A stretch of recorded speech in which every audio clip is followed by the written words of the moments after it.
The Secrets of Doctor Who is brought to you by the Star Quest Production Network and is made possible by our many generous patrons. If you'd like to support the podcast, please visit sqpn.com/give.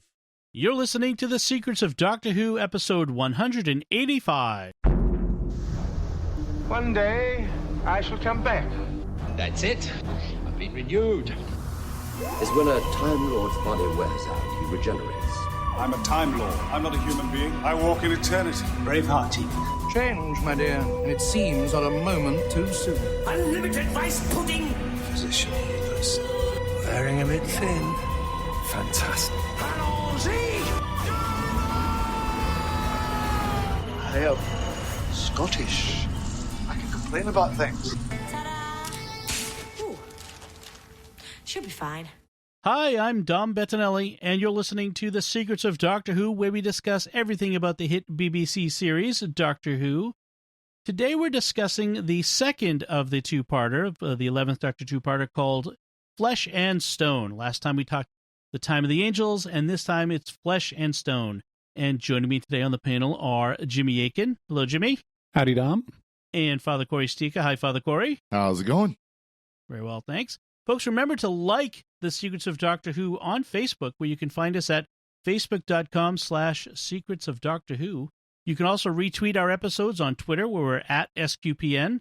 And be sure to leave us comments in both places. We love to engage with you in social media. It's a wonderful way of connecting with you, our audience. All right, so this is the second of two parts. It originally aired in the first season of the 11th Doctor in 2010. So as we record this, just about 10 years ago, which, as usual, blows my mind, the way the time has passed. So this is Amy, River, the Doctor, Weeping Angels, the crash of the Byzantium, where we left off with the Doctor and the crew trying to escape from the Weeping Angels in this maze of death. As the Weeping Angels were approaching them, they were underneath the crashed ship of Byzantium, which was 30 meters above them, no way out, and the Doctor takes the Octavian, the bishop leading the little crew of armed clerics, takes his pistol and shoots this gravity globe that was providing light above them. As he says to everyone, make sure you jump when I shoot the gravity globe. And so that's where we pick up. And what happens is the Doctor knew that by shooting the gravity globe, he reversed gravity just enough for them to jump to the ship, where the gravity plating is still active, so it's holding them essentially upside down in relation to the cavern they were just in, standing on the hull of the ship. Because the ship has its own gravity. Since it's a spaceship, it's got its own artificial gravity, and that is still on. Yes. Right. So they're standing on the hull, and they look up from their perspective and see the Weeping Angels now reaching where they were standing a moment before, reaching up to come at them. Apparently they can fly? No, they can jump too. When no one's looking at them, they're going to jump too. Right. So they have to open up this hatch that's conveniently placed right there in the hull. And it takes 4 turns to open it, and the Doctor tells Amy to make the 4 turns, and she says 10. Yeah, right, yep. Right. And so well, that's actually the next hatch, but yes, they're trapped in this corridor with the airlock hatch on one side and this other. I keep thinking fire door, which it's not. It's essentially a fire door closed on the other side. They're trapped in this with the angels coming for them. And he says we get this sort of MacGuffin moment where the only way to open up the fire door, the blast door, is to use all the power in this corridor, including the lights, because the angels have now gotten through the hatch. They keep making the lights blink so that they can move little by little toward them. And he has to turn out all the lights to use that power to power the blast door. Which I'm thinking, why don't you just throw them out, back out the airlock while the lights are still on, like the angels? Yeah, there are a number of things. This is kind of the Dalek staircase problem, that you just have some of your soldiers watch them and other soldiers throw them out. Exactly. Or one that I've been thinking about. So even if I don't have a TARDIS, if I've got more than one Weeping Angel on my trail, I'll just look at them both and turn one of them to face the other so that they're watching each other. Right. That seems like an eminently sensible solution, which nobody seems to pick up on. Although, and by the way, later on in this episode, there are times when there are angels looking at each other, like looking at the back of the others, and we as you've mentioned many times, Jimmy, this is science fairy tale, not science fiction, or even science fantasy. The rules go out the window. So yes, the doctor does tell Amy to turn the wheel 4 times, and she says 10 back and acts as if she said 4. Yeah. Also, we have Father Octavian, the bishop, continues to be a very respectable figure, and we'll see that as the episode goes along. I like how they include some religious elements. So, like, as they're about to do the really dangerous thing of shoot the angels in the dark while we're opening the hatch, he says, "God be with us all." Yep. And it's nice to have him, having his religious sensibility inform his actions rather than just, he happens to be a cleric, but we're not going to do anything religious about it. Right. Also, and their goal is to get into the auxiliary control room at this point. Right. And they shoot at the angels, by the way, as the lights go out, not so much, I think, to damage them as to provide a light source that slows them down. As the guns fire, they create flashes of light. Yeah. I also saw, basically covering fire, to keep them back. Yeah, but although I don't know how effective the covering fire is, like shooting them even when they're not in their stone state.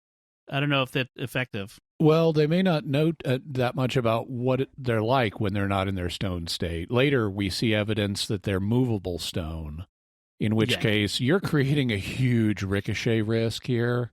Yeah. I mean, you're in a tiny metal tube with a bunch of stone statues and you're firing weapons. Yeah, that's smart. So anyway, they do get into this secondary flight deck, this auxiliary control room, where they're now surrounded. All the entrances are covered. Their angels are coming through all the hatches. And the doctor says, "We've got 5 minutes." And Amy says 9. Yeah. And he gives her that weird look. What? And then they have this wall that he opens up, and it's a forest. That's the oxygen generator for the ship, which I think is a kind of a neat idea. These trees that are artificially engineered with mechanical bits to produce oxygen in tree borgs instead of cyborgs. Yeah. yes. And that is something that's been in science fiction before, though. The idea of these deep space voyagers, instead of having to recycle oxygen or whatever, where you actually have your arboreum, basically, where you've got trees, you got things planted. And which, of course, then becomes, a beautiful place to go sit while you're flying through the middle of interstellar space. Right. And so as the wall opens, Amy says 8. And then the doctor explains how the force works. And Amy's asking Amy if she's impressed. And she says 7. So we have this countdown going on that Amy's not quite aware of. And then meanwhile, Angel Bob comes on the radio and says that the angels are in Amy's eyes. Mm-hmm. And he also says that the angels are feasting on the radiation and will soon take over the universe. And the power source, I have a note, the power source is something the doctor hasn't noticed yet. Oh, that's right. What are they feasting on? It's not so much the radiation from the engine anymore. And before we get to what the power source is that the doctor hasn't noticed, the doctor, so in the aux control room, they have these comfy chairs that the doctor is sitting in. Yeah. And he talks to Bob over the radio about the comfy chairs, and Bob says the angels really don't care about the comfy chairs, and the doctor says, I made him say comfy chairs. One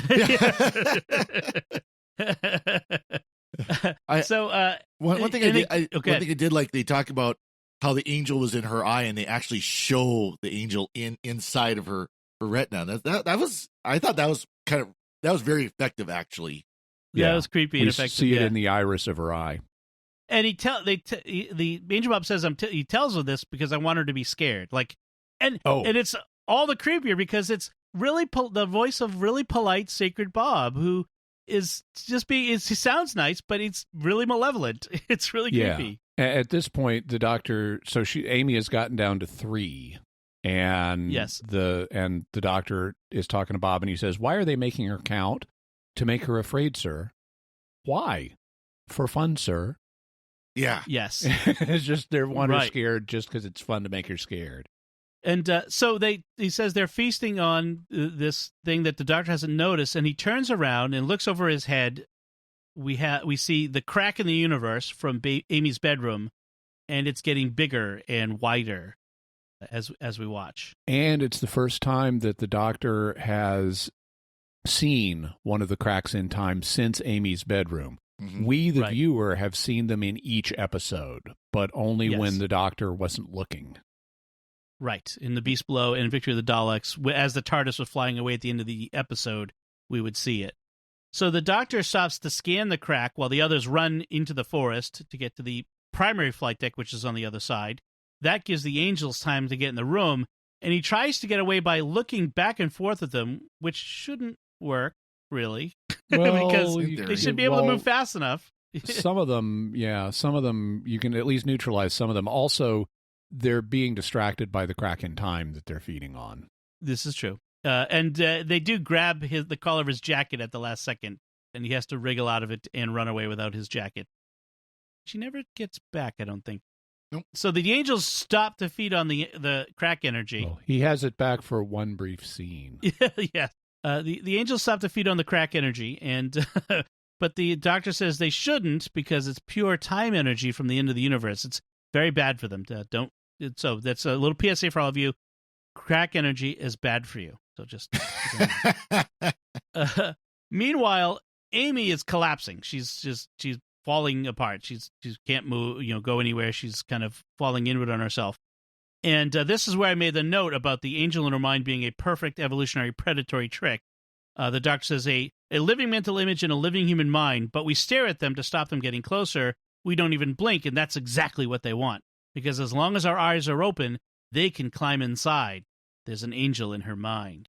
So, interesting. But this is where the Doctor figures out the way to get it to stop, or to slow it at least, is to close her eyes so she's not getting visual input. It'll at least slow down the angel for reasons, apparently. Yes. I thought when I first saw this that he would do something with the sonic to kind of shut down the vision centers of her brain or something like that. That would take something a little more drastic than just closing her eyes. But I guess we wouldn't be able to have her just open her eyes later on when she wants to. Yep. Because at that point, she's got 2 seconds left, and it's the longest 2 seconds ever. Yeah, exactly. Yeah. I think this is problematic on the logic level. The theory is we're shutting down input to the visual centers of her brain so they'll act slower or something, and the angel won't progress as fast as it's taking over her. But I don't think I buy that. Not on the logic level. If you shut your eyes, but you are stopping input from coming into your visual center, which just means your visual center is active and able to think about what's in your imagination. Right. And if anything, I think opening your eyes and flooding in more non-angelic visual stimuli would be the way to slow down the angel. If all you've got to do is think about the angel that's taking you over and you're denying your visual center input, that would speed up the process. But on the horror logic level, we now have the opposite of the don't blink problem, the don't open your eyes problem, which is also really hard for humans to do. Yeah. Right. Well, they're using the analogy of the eyes are like the TV camera and the visual center is like the television itself, and all it's doing is projecting the image. And so the angel is in this visual cortex. And if you take out the signals from outside, you're removing that projection. It's the same thing as that little flashing, the 4-second loop of video, and then it flashed. And it's the same thing. It's pausing it at that flash instead of the loop. Yeah. Yeah. I mean, we like we said before that we can't push these too far because you'll find a whole lot. But I do like the idea that it is the opposite solution to blink. Now I do like that. So the Doctor leaves Amy with the other clerics until he gets back, because he and Octavian and River are going to go to the primary flight deck. And I like how the Doctor says, Father Octavian, if anything happens to Amy, I'll hold every single one of you responsible twice. Which, of course, as a time traveler, he can. Yes. He'll come back and hold you responsible. Come back again. 5 minutes before and do it again. Now, obviously, Amy doesn't want him to leave. Right, but he does anyway. And then he comes back, and even though she's got her eyes closed, we see that he's got his jacket.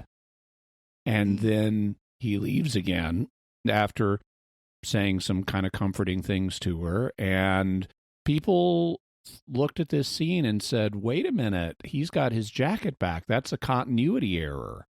But it's not a continuity error. It's part of a deeper continuity we won't find out about until the end of the season. Oh, that's right. Right. That's true. I totally forgot that. That's good. He does say something here that I kind of like. He says, Amy, you need to start trusting me. It's never been more important. And she says, but you don't always tell me the truth. And the doctor said, if I always told you the truth, I wouldn't need you to trust me. And that's really cool broken logic. Yes. But again, this is the doctor with the tweed jacket, isn't it? Yeah. Isn't that where that is? This is where he's got the tweed jacket, and he also tells Amy, you have to remember. And he doesn't explain what he means by that. Yes. So Octavian tells the doctor that at this point, he reveals to the doctor what River's really doing there. She's in his custody. She was released from Storm Cage Containment Facility, which I love that name of a prison. Oh, yeah. Great name. And must stay with him until she finishes her mission and earns her pardon. So he reveals that bit. And he's legally responsible for her. Right. The doctor says the crack is caused by a big bang someday that is so big that it damages every moment in history, past and future. And the date of the explosion, well, we don't get to see the whole date until the very end of the episode, but the date of the explosion is June 6th, 2010, which is very funny because actually, it's as not I June, watched this, it not June 6th, it's June 26th. Is it? Oh, I must have missed time. Yeah, but yeah, I know, good connection though, but no. Yeah. Time can be rewritten. In the original timeline, Don watched it on June 6th. we got to leave it June 26th because that's my anniversary of my priestly ordination. So, okay, all right. We'll you go both with that. have your own timelines, okay? Yeah. All right, so June 26th. I watched this on June 6th, 2020. So that was exactly the kind of the funny bit of that. And happy anniversary, Father. Yes, happy anniversary. And as people are watching, this is way past both of those dates. Listening to this, though, this is way past both of those dates. So it doesn't really matter. Meanwhile, the soldier clerics are standing around Amy, who's got her eyes closed, and they're watching the angels approach through the forest from all sides. But the angels start turning out the tree lights, which start blinking and advancing on the soldiers. And all seems lost until a bright light floods the whole forest, and all the angels disappear toward it. They all are drawn toward it. And it turns out this is the big crack that's getting bigger. Much bigger. And, yeah. The doctor begins realizing that time is running out literally, that it's changing, which is why, remember in Victory of the Daleks, Amy didn't remember the Daleks taking Earth, out of the solar system to that other place and all the strangeness, all the planets in the sky. Now, she didn't remember that because time has been rewritten. Amy ends up deciding that she needs to open her eyes to look at the crack in the wall for some reason. And the soldier who's with her doesn't remember the other cleric soldiers that he'd sent to go look at the crack. It's like, who are you talking about? There's no one else. There's never been anyone else with us. There never was a Crispin or Philip or Pedro on this mission. Yep. Yes. There are 4 lights. No, sorry. That's another. I just watched part of that episode, but anyways. Yeah. Well, so while the doctor is ruminating on why no one remembers the Cyber King that stomped all over Victorian London, Octavian is grabbed around the neck. Personally, I don't want to remember the Cyber King that stomped all over. Yeah, nobody wants to remember. Octavian is grabbed around the neck by an angel, and he knows he's going to die, and he tries to warn the doctor about River that he can't trust her. Then when the last soldier who's with Amy, named Marco, he goes into the light. Don't go into the light. He goes into the light himself and leaves Amy alone. And Octavian has this moment where he's telling the doctor to leave him. He says, another great line, I will die in the knowledge that my courage did not desert me at the end. For that I thank God and bless the path that takes you to safety.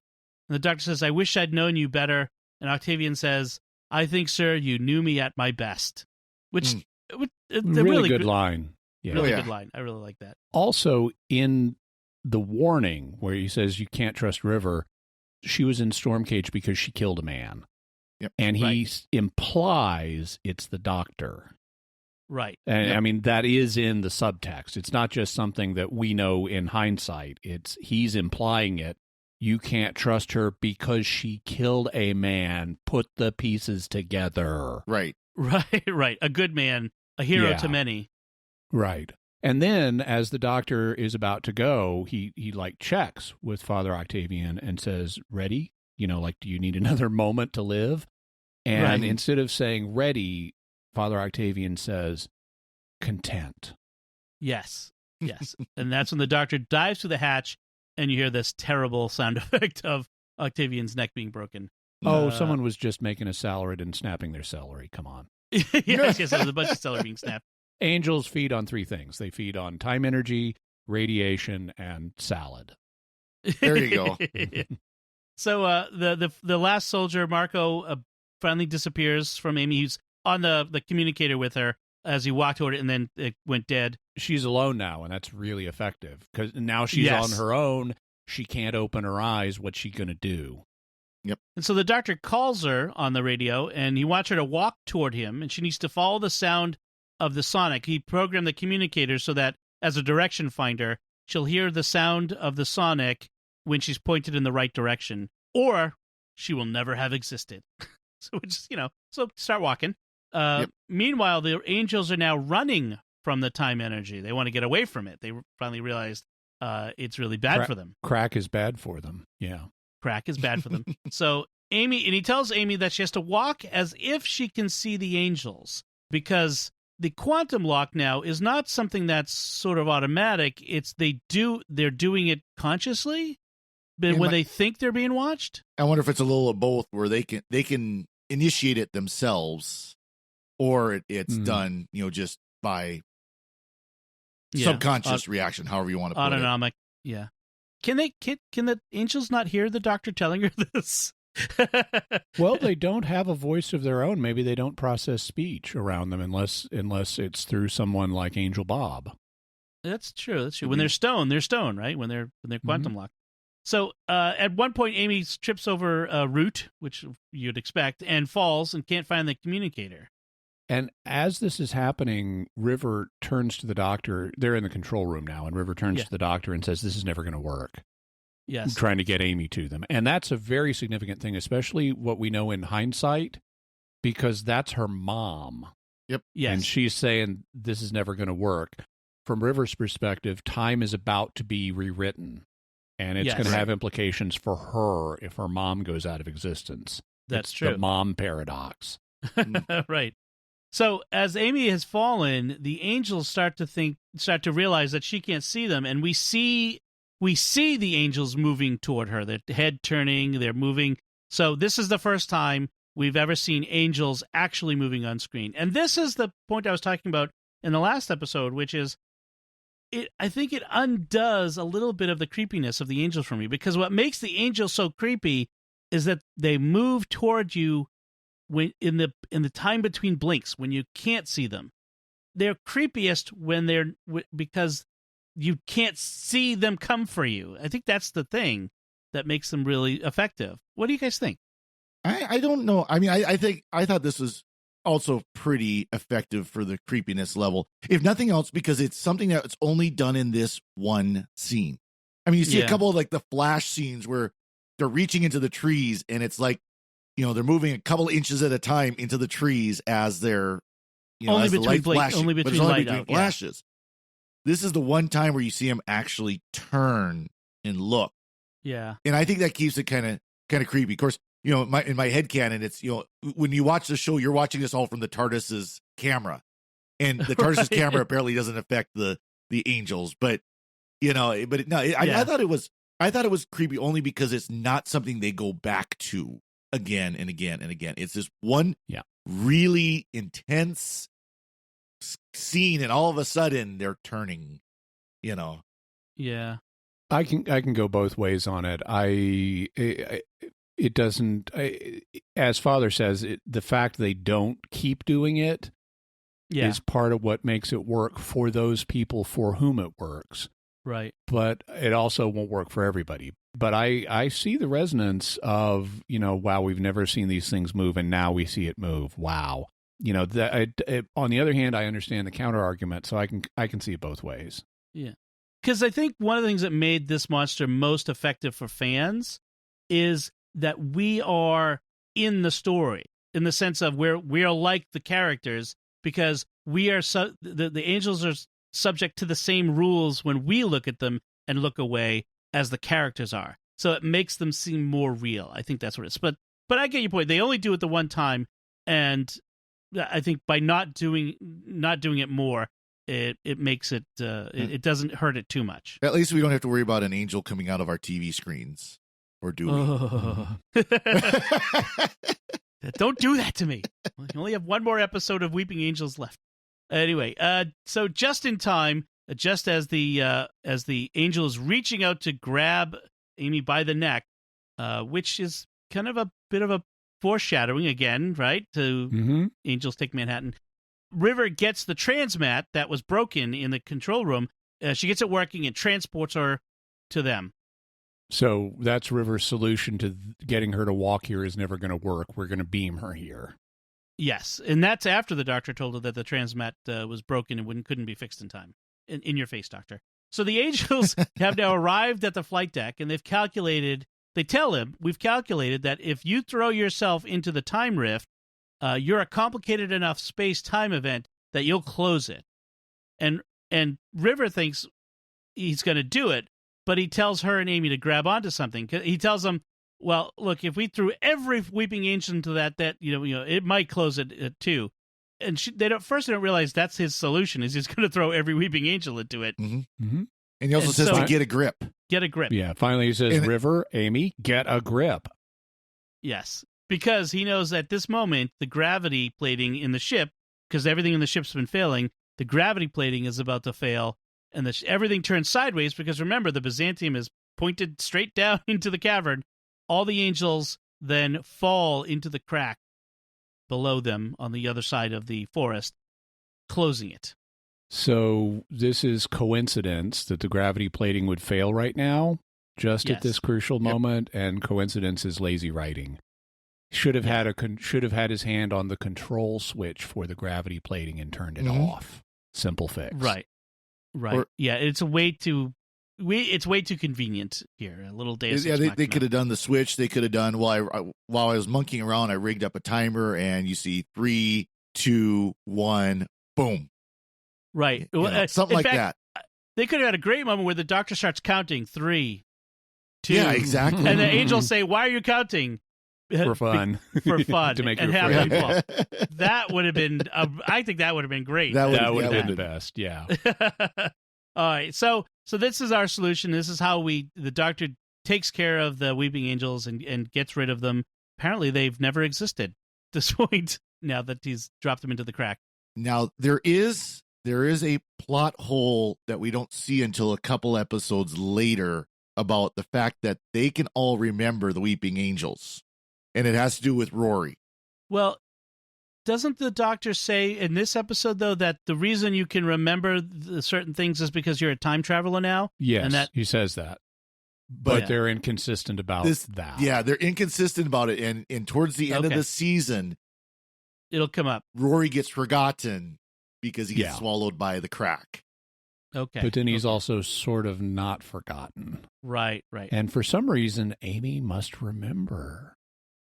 Remember, Amy. So after everything's done, outside on the beach, the doctor tells Amy that the angel in her memory that was in her eye never existed, but she, like you said, she remembers it because she's a time traveler now. The crack is closed for now in this time, but the explosion that caused it is still happening somewhere in time, so they still has to be dealt with. River is now in handcuffs, waiting to be transmatted up to the ship, the Octavian ship. She says she doesn't know if she's done enough to earn her pardon yet, but maybe she has.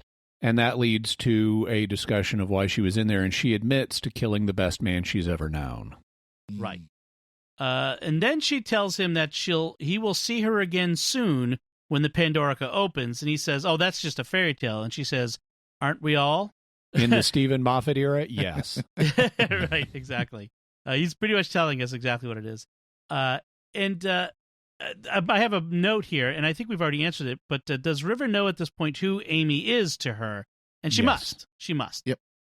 So Amy asks to go home at this point, and assures the doctor it's not because I don't want to keep traveling with you. I have to show you what I've been running from, because the doctor had admitted he's been running. And she tells him she's getting married to Rory in the morning after the doctor insults Rory's looks. He's like, oh, which one? The good-looking one? Or the other one? Which one are you getting married to? The good-looking one? And she's like, and he goes, oh, well, he's nice too. Poor Rory. Rory's the best. And then this is where, I don't know, I don't like this. She tries to come on to the doctor. Yes, get involved romantically with him. I don't and he know refuses. That's what she's trying to do. She is planning on marrying Rory in the morning, but she's planning to have some oatmeal, sow some wild oats pre-show, so to speak. Fun. Yeah, she is trying to take his shirt off at one point. And Stephen Moffat, and this was something that really set a lot of fans off. And Stephen Moffat has since admitted this was a mistake, that he thinks this just didn't work.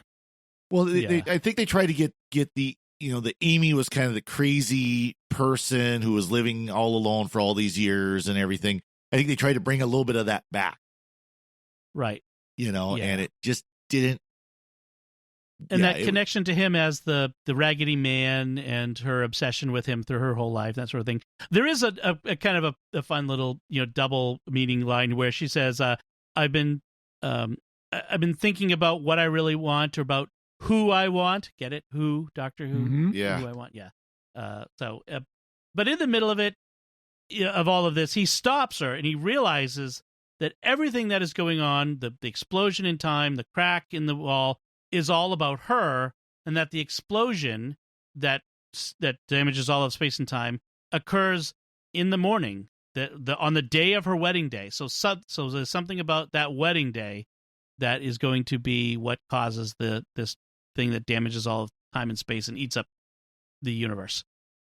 So she's the most important person in the universe. So for now, yes, and then someone else will be. The Impossible Girl will be. So, in fact, he calls her Impossible Amy Bond. So that's kind of a recurring theme, apparently. So that's where we end the episode. Any last notes, Father Cory? Nothing here. Jimmy? So early on in this episode, we have more teasing about River being the doctor's wife. Because Amy, as she talked to the doctor in the previous episode and says, like, she's Mrs. Doctor from the future, right? And he doesn't know. So in this episode, she goes to her and like says, you're the doctor's wife from the future. And River says, oh, honey, I mean, she tries to dodge it. And when Amy persists, it's like, oh, honey, do you ever think it could be something as simple as that? Implying it's something much more complex than being his wife. But Amy just says, yep, she won't have it. You're his wife.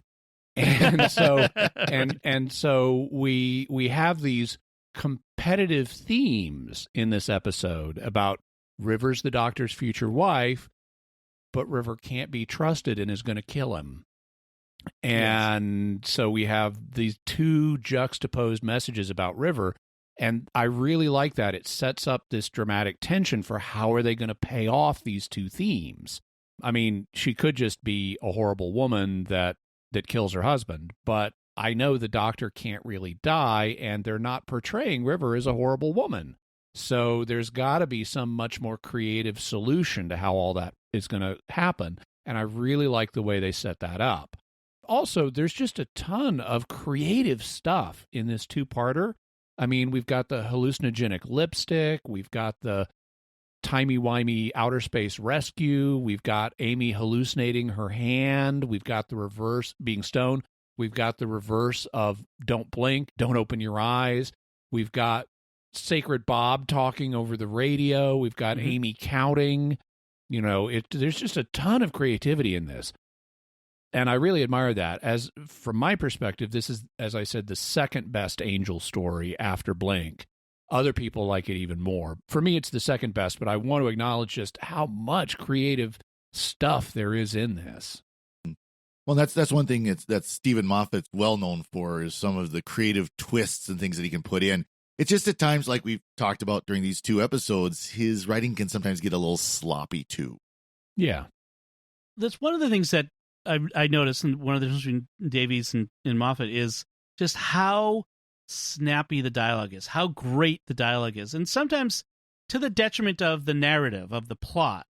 But the dialogue, like the back and forth is always, you can always count on Moffat and Gatiss and that little crew to always have really great dialogue between people. I mean, I spend half the time trying to just, like, you know how I always have my little bit at the end of the episode where I have one of the lines from the show that, you know, always remember. And with, you know, the Davies stuff, I usually find something. With Moffat, I'm like, I've got a plethora of ones I could choose from because they're all so snappy. It's so great. And I always love like that, whether it's in this or in Sherlock. I think Moffat is great at writing this snappy, cool, back and forth dialogue. But sometimes he is a little, like you said, by the way, sloppy with plot or, you know, logic and that sort of stuff. And I'd love to have, you know, a little combination where you get both of them. You know, you kind of get a little bit better logic and plot, but still with the great snappy dialogue. So we'll see. Maybe Chibnall will get there. For me, that's Blink. Yeah. All right. So, Jimmy, do you have anything else you wanted on that one there? That was mine. Okay. So we do, before we wrap up, we do have a little bit of listener feedback. This one is on our recent episode on the Macra Terror, which is a second Doctor story. This comes from Ted Koval, who wrote on our Facebook page. He said, I've been listening to The Secrets of Doctor Who since episode 1, but I'm new to the classic Who episodes. At the beginning of the pandemic, the real-world pandemic, I subscribed to BritBox and have started to watch from the beginning of season 1 and skipped around to catch classic episodes when they're on an episode of the podcast. When watching the Macra Terror, sorry, my Boston accent came out there. When watching the Macra Terror... That's okay. Lots of British accents are non-erotic, too. I know. I feel very close to our British friends. In a way, I was grateful that the episode was animated after watching the Web Planet serial from season 2. With the way the Zarbi and Menoptera costumes were done, I can't imagine what the Macra looked like in the original episode. I really enjoy the podcast and appreciates Jimmy's fashion review, R.E. Perry, and I was looking forward to Jimmy's fashion review of Leela from the next classic podcast, but it wasn't in the episode. And then he ends with, keep up the good work. Oh. I like Leela's fashions. That's my review. I like Leela's fashions. Yeah, so, and on Facebook, I put a picture of, so you could see what the unanimated original Macra props look like, or Macra prop, and it doesn't look anywhere near as good. No. Yeah.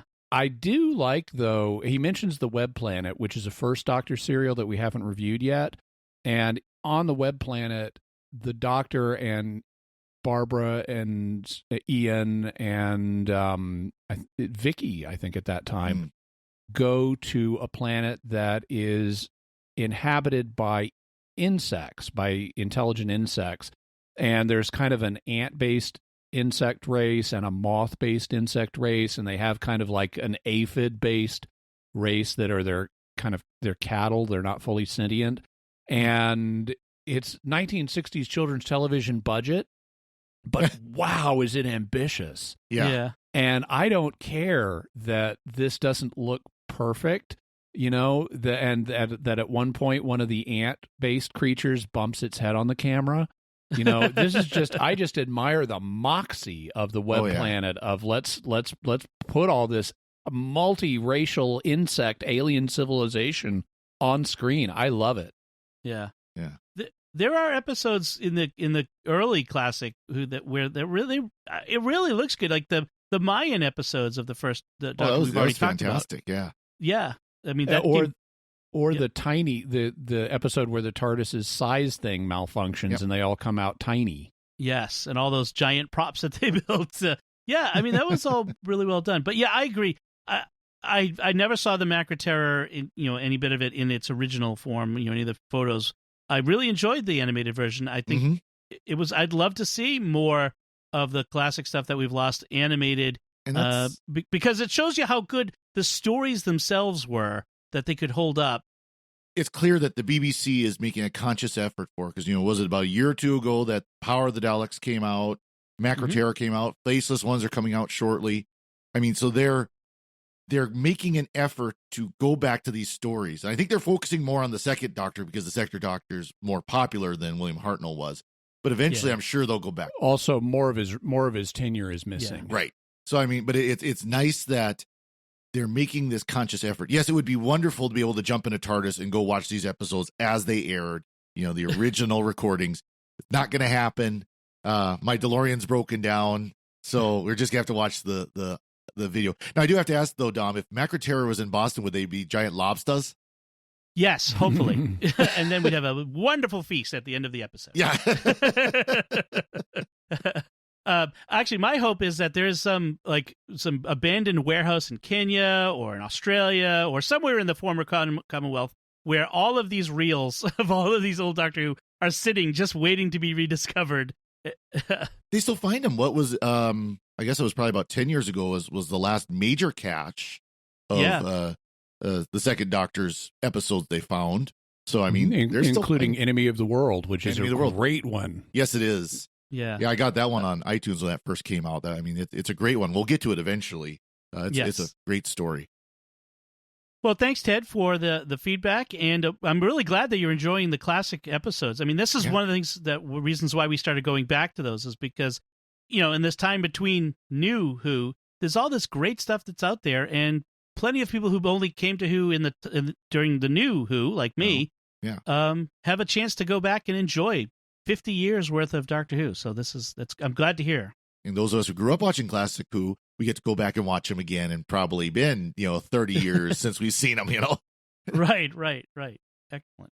All right, so let's wrap things up there then. And I do want to take a moment to thank our patrons who make it possible for us to create The Secrets of Doctor Who. This time including Sandra C, Donna K, Mark L, John K, and Chris.